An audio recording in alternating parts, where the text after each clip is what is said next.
السلام علیکم ناظرین، 6 دسمبر سن 2000 کو عزیز میاں قوال کا انتقال ہوا تھا۔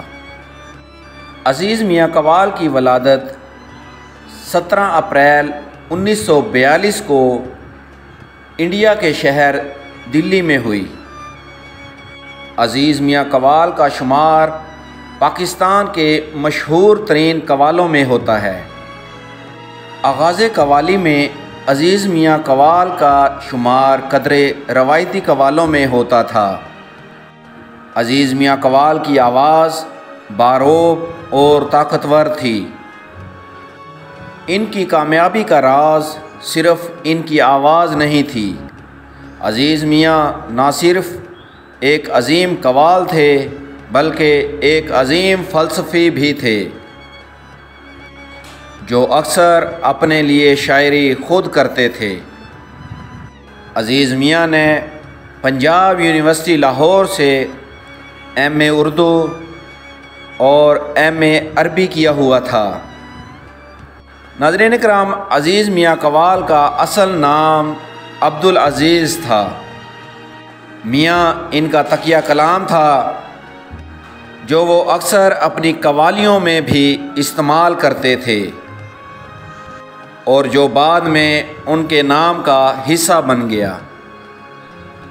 ناظرین کرام، انہوں نے اپنے فنی دور کا آغاز عزیز میاں میرٹھی کی حیثیت سے کیا۔ میرٹھی کی وجہ تسمیہ یہ ہے کہ قیام پاکستان کے بعد عزیز میاں نے ہندوستان کے شہر میرٹھ سے ہجرت کی تھی۔ انہیں اپنے ابتدائی دور میں فوجی قوال کا لقب ملا، کیونکہ ان کی شروع کی اسٹیج کی بیشتر قوالیاں فوجی بیرکوں میں فوجی جوانوں کے لیے تھیں۔ عزیز میاں کو شاعری پڑھنے میں کچھ ایسی مہارت حاصل تھی جو سامعین پر گہرا اثر چھوڑ جاتی تھی۔ ان کی بیشتر قوالیاں دینی رنگ لیے ہوئے تھیں۔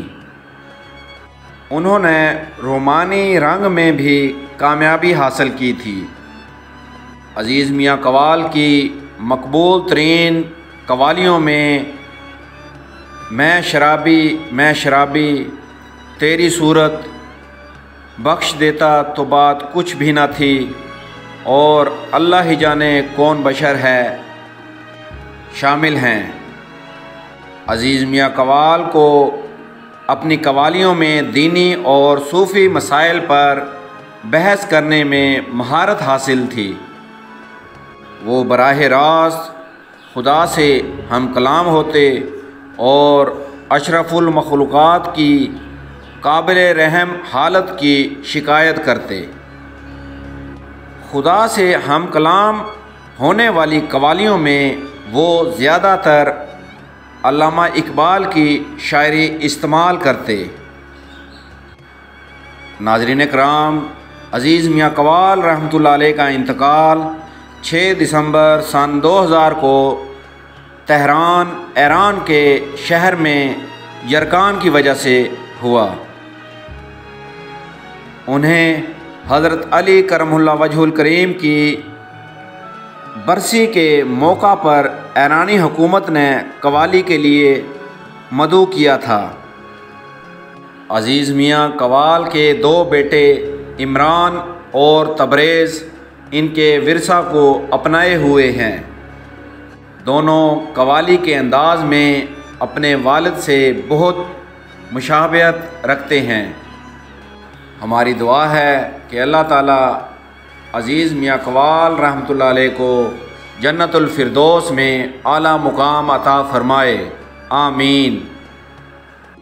انشاءاللہ ناظرین کرام، جلد ایک نئی ویڈیو کے ساتھ آپ کی خدمت میں دوبارہ حاضر ہوں گے۔ اللہ نگہبان۔